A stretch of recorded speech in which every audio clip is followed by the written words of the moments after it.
અમે આજે કલેક્ટર કચેરીએ આવ્યા છે, જે તાજેતરમાં ખાડીપુર આવ્યું છે સુરત શહેરમાં, અને જે નીચાણવાળા વિસ્તારમાં જે પાણી ભરાયું છે અને જે ગરીબ, વંચિત અને એકદમ કારીગર જે મજૂર તબક્કાના કહેવાય છે, એમને અતિ નુકસાન થયું છે.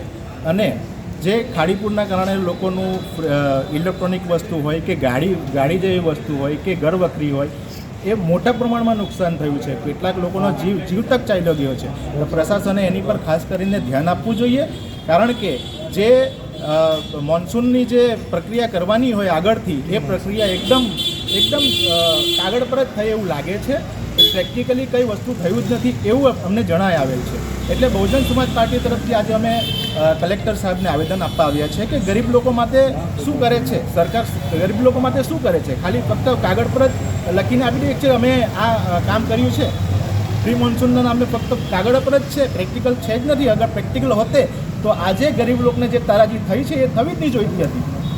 મારું સરકારશ્રીને નિવેદન છે કે આજે જે નુકસાન થયું છે તે કાયદેસર પ્રમાણે એમની ખરેખર રીતે તપાસ થવી જોઈએ, અને જે લોકોને ખરેખર મોટા પ્રમાણમાં નુકસાન થયું છે એમને ખરેખર રીતે એને વળતર મળવું જોઈએ.